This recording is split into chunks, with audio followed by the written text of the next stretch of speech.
Donc on va enfin attaquer le fameux théorème de la base incomplète. Le théorème de la base incomplète, c'est ce qui va déjà, de façon théorico-pratique, nous affirmer qu'il y a effectivement des bases. Parce que là, on savait qu'elles avaient le même cardinal en dimension finie, mais on était un peu gêné aux encolures parce que on ne savait pas s'il en existait. Non seulement il va en exister, mais en plus de ça, il va y avoir une méthode de construction de ces bases, et on va voir une façon d'adapter cette construction de base à partir de familles libres. Donc la base incomplète, c'est de dire qu'une famille libre, en fait, est une base qui s'ignore. C'est une famille libre peut être complétée en une base, et toute famille libre peut être complétée en une base. Donc ça, c'est quand même quelque chose d'assez extraordinaire. Bon, l'existence de base, alors il y a toujours le niveau 0, hein, je vous rappelle, on va dire que pour l'espace nul, hein, c'est une convention, une base de l'espace nul, c'est l'ensemble vide. Voilà, c'est tout.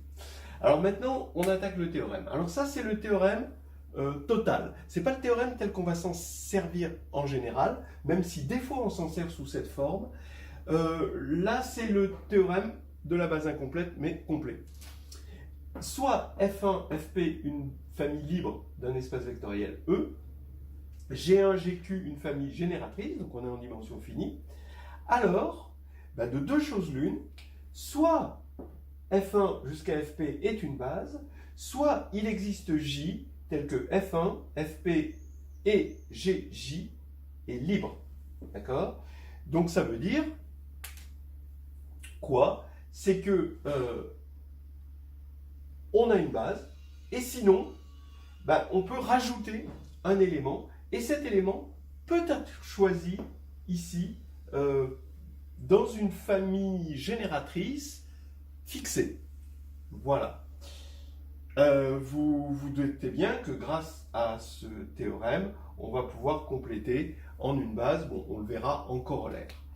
Voilà. Il ne faut pas le confondre avec le lemme d'échange, hein, d'accord? Le lemme d'échange, ça ressemble beaucoup, hein, vous voyez? Mais là, on a ajouté GJ, et dans le lemme d'échange, on remplaçait FP par GJ.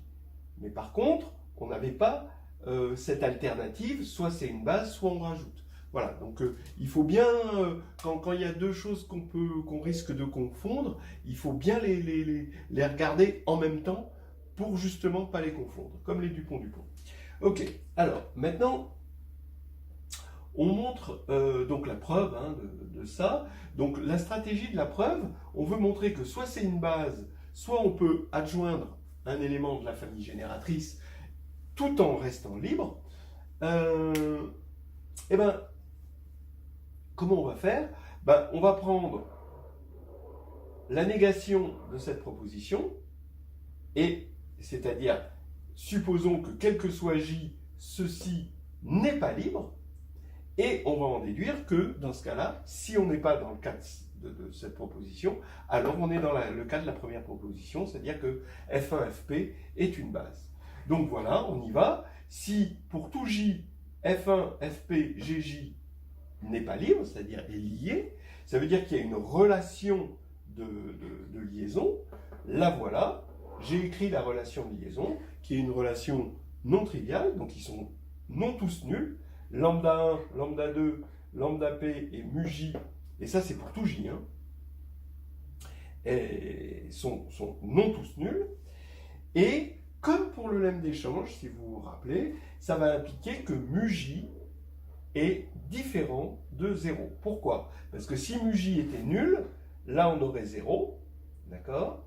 Mais comme F1, Fp est une famille libre, cette relation-là impliquerait que tous les lambda i sont nuls. Donc tous les lambda i seraient nuls et mu j serait nul. Ça, c'est pas possible, parce qu'on a dit qu'ils étaient non tous nuls.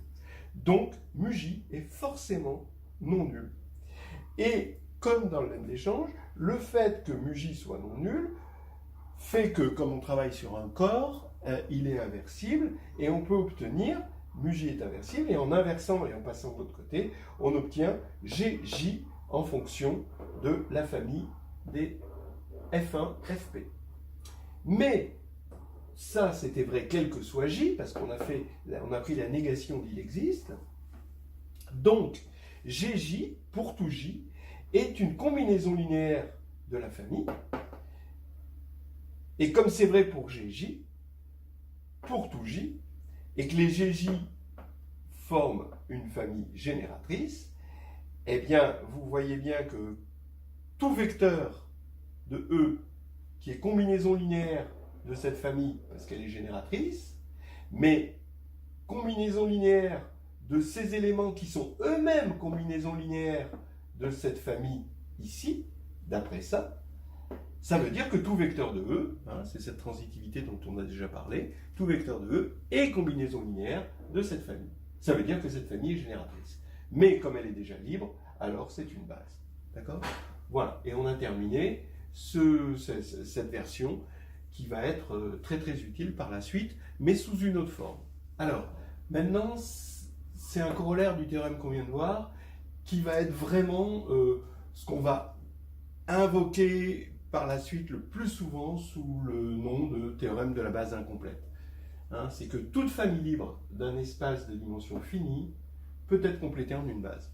Voilà, c'est assez clair. Si cette famille libre, évidemment, était déjà une base, c'est une complétion triviale, c'est-à-dire qu'on ne complète pas. Voilà. Bon. Donc c'est toujours ces petits trucs bourbakistes là qu'il faut avoir en tête sur le zéro, en quelque sorte, qui est toujours un mystère. En particulier, E possède des bases, bah oui, puisqu'il existe des parties libres, au moins un élément. Bon, si E est nul, ben voilà, c'est l'ensemble vide. Si E est non nul, il y a un vecteur non nul, il forme une partie libre, et lui, on le complète en une base. Donc on voit que des bases, il va y en avoir beaucoup, parce que, bon, ça va être précisé un peu plus tard, quand on aura les sous-espaces vectoriels. Voilà, donc maintenant, on va pouvoir définir la dimension. Ce ne sera pas juste dimension finie, sans savoir ce que c'est qu'une dimension. La dimension, c'est quelque chose de réel, oui. Donc c'est l'entier dim de E égale n, qui est le cardinal d'une base de E, maintenant qu'on sait qu'elle existe, cette base de E, que toutes les bases ont le même cardinal, ce n ne dépend pas du choix de la base. C'est souvent quelque chose qu'on va voir en algèbre, montrer que certains éléments ne dépendent pas d'un choix, et les définitions souvent reposent là-dessus. Faudra essayer d'être attentif à ces problèmes de est-ce que ça dépend d'un choix. Normalement, vous devez toujours vous poser la question quand on définit quelque chose, il ne faut pas l'accepter tel quel et dire oui mais là il y a un choix et est-ce que ça dépend d'un choix.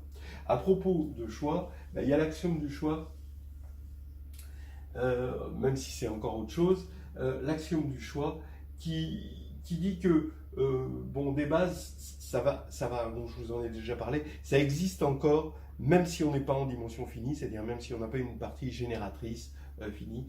Mais ça, c'est pas évident à construire, ça demande une petite théorie pour manier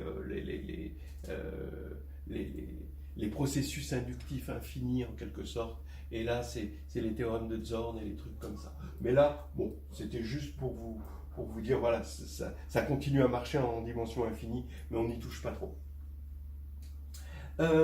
Maintenant, le corollaire, et c'est là où on va voir comment la notion de dimension est utilisée, on en reparlera au moment des sous-espaces vectoriels. Le premier corollaire vraiment important, c'est qu'une famille libre d'un espace E de dimension n, donc on prend un espace E de dimension n, on choisit une famille libre dedans, et ben c'est une base si et seulement si elle est de cardinal n. Donc ça c'est fantastique. Si c'est une base, évidemment, elle est de cardinal n, ça voilà, toutes les bases ont le même cardinal, et c'est n la dimension, donc c'est la définition. Mais inversement, vous avez une façon de tester, parce que on n'aime pas trop montrer que quelque chose est générateur.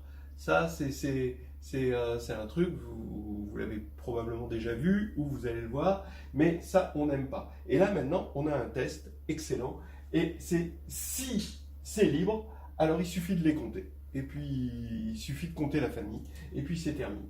Donc ça, c'est vraiment très pratique.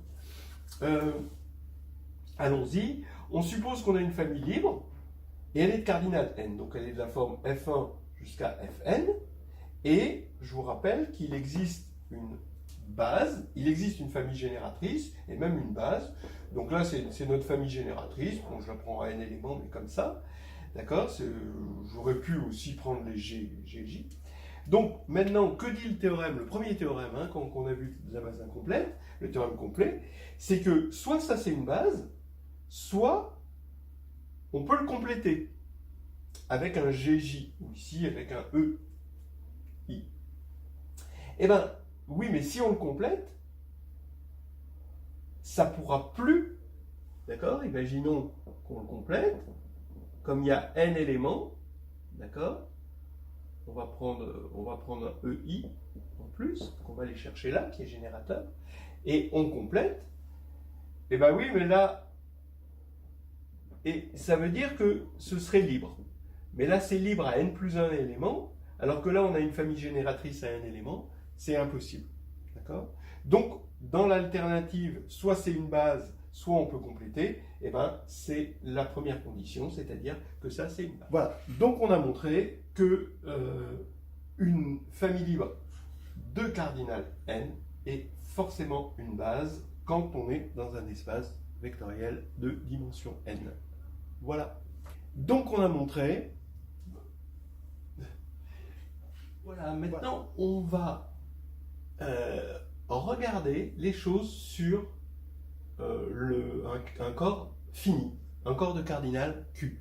Voilà. Donc là, c'est une rubrique pour finalement d'abord avoir des résultats qui sont jolis, sympathiques, éclairants, mais aussi pour voir si on a bien compris les choses.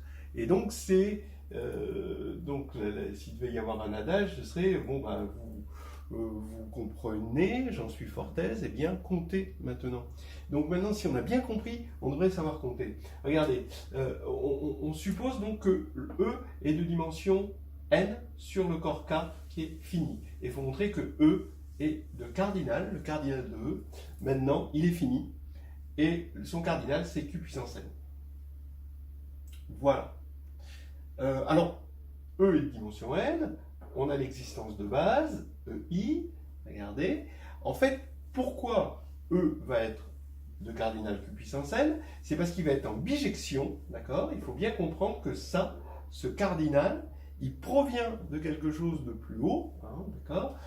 C'est Kn est en bijection avec E. Construisons cette bijection, d'accord? On veut construire cette bijection. Pour l'instant, ce n'est pas encore bijectif, mais on va le définir.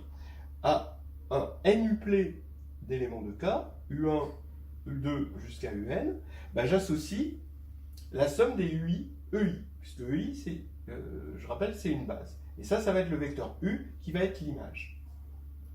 Il faut montrer que c'est bijectif. Donc il faut montrer que c'est injectif et surjectif. Alors injectif, ben oui, parce que si on avait deux écritures comme ça, d'accord, deux éléments différents, de n uplés différents qui ont la même image, d'accord, étant donné que EI est libre, d'accord, bah vous savez que dans une famille libre, vous pouvez le montrer en exercice, c'est vraiment facile, on peut identifier, d'accord, donc UI est égal à U'I, quel que soit I. Donc ça veut dire que le n uplé des UI est égal au n uplé des U'I, et on a montré que c'est injectif. On montre ensuite que c'est surjectif, et ça vient du fait que c'est générateur. C'est-à-dire on part d'un vecteur E, alors comme EI est génératrice, alors elle peut se décomposer en UI, en somme de UI, EI, par définition, c'est une combinaison linéaire, ce qui veut dire que l'on a un élément ici dont U est image. Donc c'est injectif, surjectif, donc bijectif, donc de même cardinal, et donc le cardinal de E, c'est le cardinal de K à la puissance n. Donc Kn Donc c'est le cardinal de k à la puissance n. D'accord ? Cardinal de kn, c'est le cardinal de k à la puissance n, puisque on compte chaque élément ici et on multiplie tout ce qu'on a compté, c'est indépendant. Voilà, donc on a déjà ce résultat dont on se servira par la suite. On va faire un espèce comment dire, on vérifiera à chaque fin de section si on a bien compris les choses en comptant. Et ça, je pense que c'est un exercice qui est vraiment un très bon test de compréhension. En même temps, ce résultat est très général. Il n'a pas besoin, le fait que Kn, on verra que c'est un isomorphisme, mais bon, pour l'instant, on n'est pas encore arrivé aux isomorphismes. On a Kn et isomorphe à E, et le lien entre injectif et libre, avec le lien un peu dual entre surjectif et générateur, est quand même quelque chose qui devrait vous interpeller, et c'est quelque chose qu'on verra assez souvent. Voilà.